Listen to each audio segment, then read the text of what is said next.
Welcome students. Today we are going to discuss in coordinate geometry the last and very important topic which is area of triangle. और इसी area of triangle की मदद से हम ये formula use करके find कर सकते हैं कि क्या तीन दिए हुए पॉइंट्स कोलिनियर है या नहीं कोलिनियर है। तो दोनों चीजें होंगी और एक ही फॉर्मूला का यूज होगा। और एक तरीका हम लोग और सीखेंगे यहाँ पर कोलिनियर पॉइंट्स को चेक करने का, which is a shortcut method for some competitive exams. Okay, so let us now move on to finding area of triangle. So students, जैसे आप देख रहे हो यहाँ पे हमारे सामने क्या एक ट्राइंगल दिया गया है ए बी सी। तो बेसिकली ट्राइंगल कैसे बना, क्योंकि आपको तीन वर्टिसेस दे दिए गए थे विच आर नॉट कोलिनियर, यानी एक तीनों पॉइंट्स जो थे वो एक ही लाइन में नहीं आ रहे हैं। तो अगर एक लाइन में आ जाएंगे आप जानते हो कि उससे क्वाड्रिलेटरल उससे ट्राइंगल नहीं बनेगा।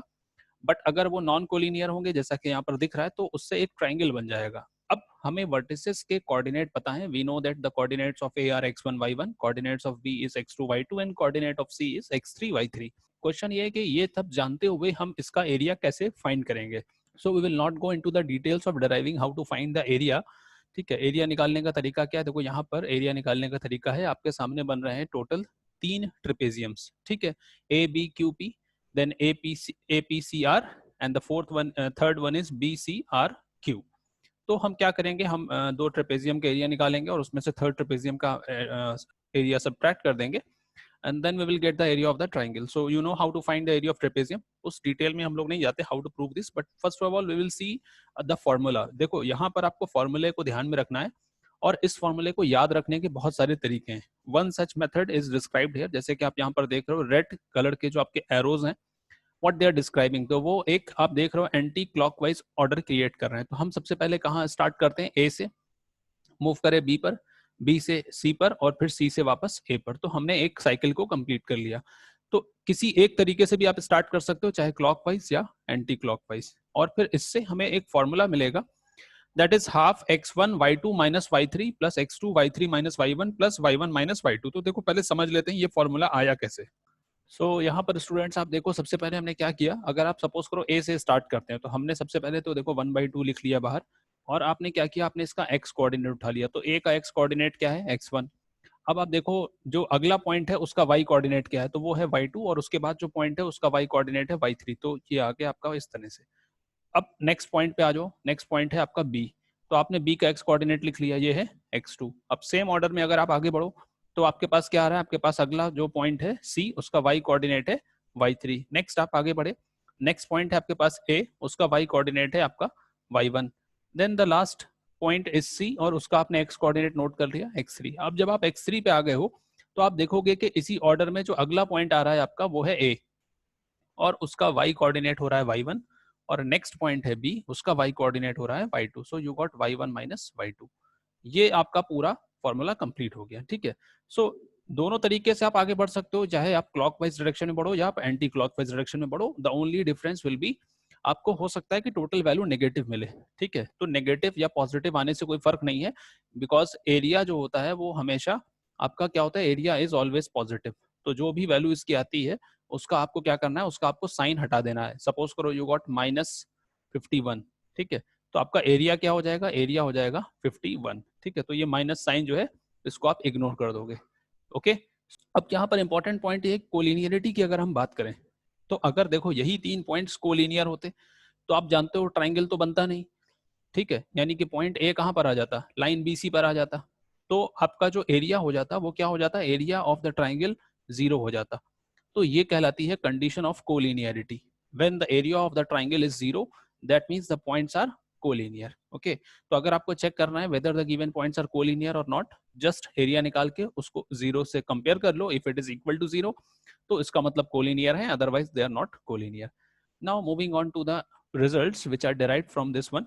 तो ये पहला रिजल्ट तो देखो आपका यही है जो आपको बताया गया कि अगर एरिया 0 आ गया तो आपका पॉइंट्स कोलिनियर है। There is another result, and ये एक शॉर्टकट मेथड है। अगर आपको तीन पॉइंट्स दे दिए गए और बोला जाए कि चेक करना है कोलिनियर है या नहीं है, so what you will do is you will take the difference of the y coordinates upon difference of the x coordinate, और इसी तरह से बाकी दो पॉइंट्स ले लो, उनके difference of y coordinates upon difference of x coordinate. अगर ये सेम आ रहा है, if they are equal, that means the points are collinear, और अगर ये रेशियोज अलग अलग आ रहे हैं that means the points are not collinear. Okay, तो ये भी एक तरीका हो सकता है। ये तरीका यूजफुल होता है when you are giving some objective type questions के आंसर दे रहे हो, तो वो बहुत इजी और यूजफुल हो जाएगा।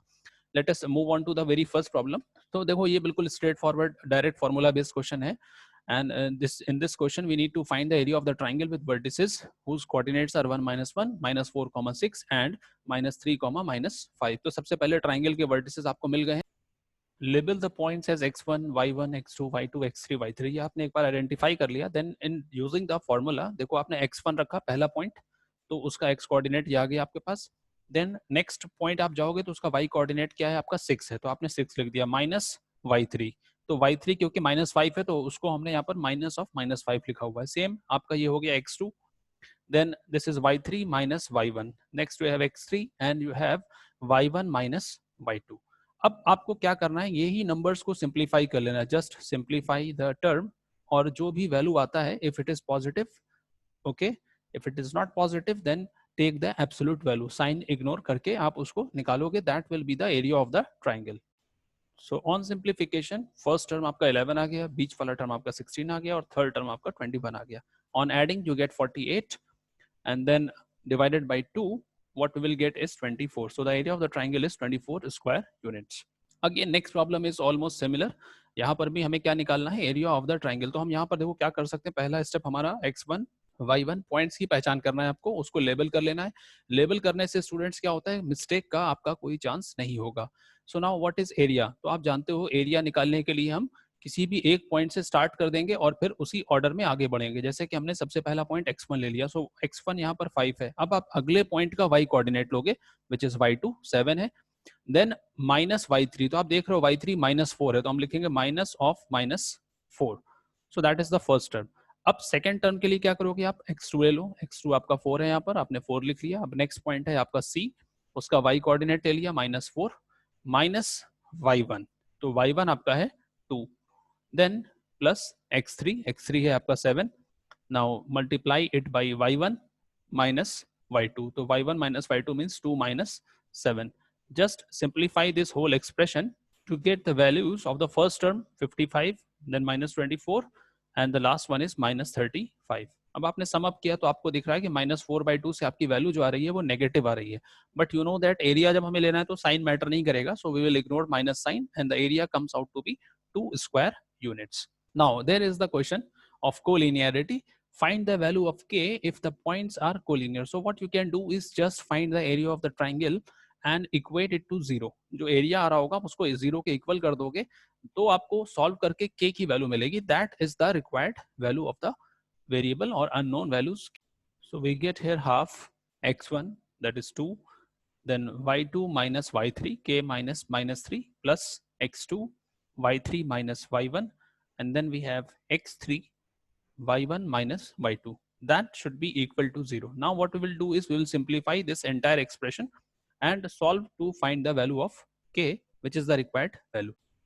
so the answer comes out to be k equals to 0, यानी अगर आप k की वैल्यू 0 रखोगे तो पॉइंट्स कोलिनियर हो जाएंगे, और कुछ और रखा अगर आपने other than 0 then the points will not be collinear। so this is how to solve these type of problems। moving on to another problem, now this is something an extension of the area formula। जैसे आप जानते हो कि आप triangle का area निकाल सकते हो, तो अगर कोई फिगर ऐसा बन रहा हो जिसमें 2 ट्राइंगल 3 ट्राइंगल बन रहे हो तब भी आप उसका एरिया निकाल सकते हो। जैसे क्वाड्रिलेटरल है तो हम क्या कर सकते हैं, डायगोनल बना करके उसको 2 ट्राइंगल्स में डिवाइड कर सकते हैं, फिर दोनों ट्राइंगल्स का अलग अलग एरिया निकालेंगे और उनको सम अप कर लेंगे, that will give us the area of the quadrilateral. यहाँ पर बच्चों एक चीज का ध्यान रखना है जो हम लोग प्रॉब्लम में सॉल्व करते टाइम एक्सप्लेन करेंगे। सो स्टूडेंट्स 2 पॉइंट जो हमें ध्यान रखना है, सबसे पहला कि पॉइंट्स को आपको किसी एक ऑर्डर में लेबल करना है, ठीक है। जैसे बहुत से बच्चे गलती क्या करते हैं, जैसे आपने पहला पॉइंट ए ले लिया, दूसरा बी ले लिया, सी ले लिया, डी ले लिया। अब आपको देखो एक ऑर्डर में लिखना है, जैसे आप किस ऑर्डर में मूव कर रहे हो, आप मूव कर रहे हो इस ऑर्डर में, so this is basically anti clockwise order, ठीक है, इस ऑर्डर में आप मूव कर रहे हो। अब ऐसा नहीं करना है कि इधर ए लिखा, इधर बी लिखा, फिर यहाँ पे सी लिखा और यहाँ पर डी लिखा, ये आपका गलत हो जाएगा, ठीक है। तो आप एंटी क्लॉकवाइज ऑर्डर में या क्लॉकवाइज ऑर्डर में यानी साइक्लिक ऑर्डर में ही आपको चलना है। एक मिस्टेक तो ये हो जाती है। दूसरा मिस्टेक क्या होता है कि आप पॉइंट्स कैसे कंसीडर करते हो। So sometimes students consider the point A, B, C and then they consider another D, B, C।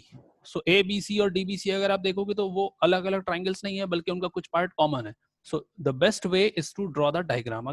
So we have here area of quadrilateral ABCD is the sum of area of the 2 triangles। So the first one is this one, this is called delta 1 and the other one is this one, this is delta 2. तो हम क्या करेंगे, दोनों का अलग अलग area निकालेंगे using the triangular formula, and then we will add them up to find the total area. So first we will find the area of triangle ABC. तो पहले आपने vertex A को ले लिया, this is x1 y1, now this is x2 y2 and this is x3 y3. अब आपने same formula लगाया, so what you get is here x1, then you have y2 minus y3, then you have x2, then you have y3 minus y1, and then you have x3, this is y1 minus y2.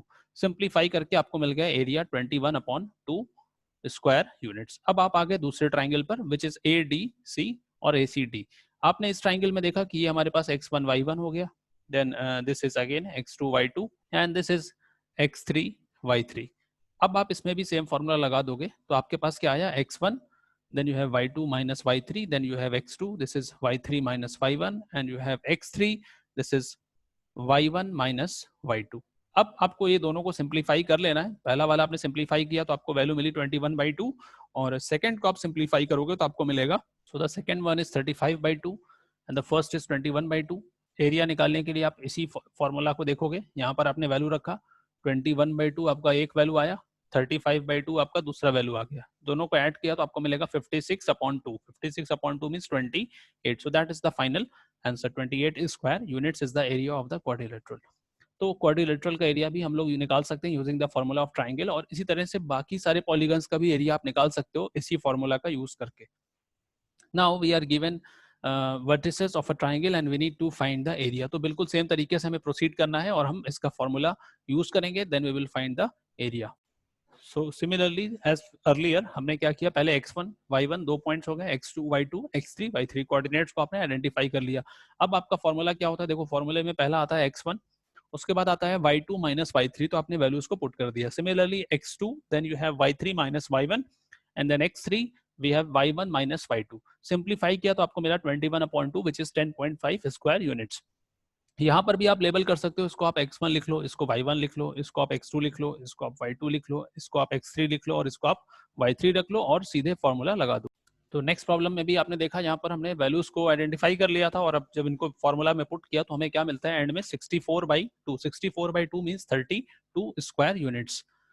Next problem जो है, देखो ये आपका question number 3 के similar है. यहाँ पर भी कोलिनियरिटी की कंडीशन को आपको यूज करना है. We need to find the value of unknown k. So students area of triangle यहाँ पर 0 आना चाहिए था. x1 y1 7, -2, x2 y2 5, 1, x3 y3 3, k. Then using the formula of the triangle, we have half of x1 y2 minus y3 plus x2, then we have y3 minus y1 plus x3 y1 minus y2, और this should be equal to 0. तो इसको हमने क्या किया, 0 के equal करा दिया. अब जब आप इसे सॉल्व करोगे तो आपको दिखेगा कुछ टर्म्स कांस्टेंट आएंगे और कुछ टर्म्स के आएंगे. सो अल्टीमेटली आपको मिला -2k + 8 इक्वल्स टू 0. सॉल्व करोगे तो आपको मिलेगा k इक्वल्स टू 4. ये एक तरीका है जो हमने स्टार्टिंग में डिस्क्राइब किया था. अब अगर आपको याद हो तो स्टार्टिंग में हमने एक कॉन्सेप्ट और बताया था जो थोड़ा सा शॉर्ट मेथड होगा. अब जो सेकेंड प्रॉब्लम हमारे सामने है उसमें हम दूसरा वाला मेथड, शॉर्ट मेथड ही यूज करेंगे. तो अब देखो x1 y1 x2 y2 x3 y3, तो आपने कोऑर्डिनेट्स की पहचान कर ली, समझ गया कि यहाँ पर x1 क्या है, y1 क्या है, x2 y2 x3 y3 क्या है. अब ये है आपका रूल जिसको आपको ध्यान में रखना है. ठीक है, देखो इसको ध्यान रखने का तरीका बहुत ही सिंपल है. आपने y2 minus y1 निकालना है तो उसी ऑर्डर में नीचे भी लिखना है. ठीक है, नीचे x2 minus x1 होना चाहिए, x1 minus x2 नहीं होना चाहिए. फिर आपने दूसरा क्या लिया, y2 minus y3 ले लिया, तो नीचे आपने x2 minus x3 ले लिया. अब आप सिंपली इसमें वैल्यूज को पुट कर दो. So after identifying x1 y1 x2 y2 और फॉर्मूले में वैल्यू रखा, तो आपने जब सिंप्लीफाई किया इसको तो आपको मिलेगा 5 minus k then plus 10 equals to k minus 8. Simplify करो, क्रॉस मल्टीप्लाई करो, सॉल्व करा, कैंसिलेशन करने के बाद आपको मिला k इक्वल्स टू 3. तो ये एक ऑल्टरनेट मेथड है. So students, this was the last lecture of this topic. Coordinate geometry हमारा यहाँ पर एंड हो गया है, and in the description you will find a link of the assignment जिसमें आपको डिफरेंट टाइप के प्रॉब्लम्स दिए होंगे which are not from NCERT textbook, but बहुत इंपॉर्टेंट है, बोर्ड के लिहाज से भी इंपॉर्टेंट है, अंडरस्टैंडिंग के लिहाज से भी इंपॉर्टेंट है. So you are asked to solve those problems. Then in the upcoming live session we will discuss and solve your doubts and queries. Thank you all of you.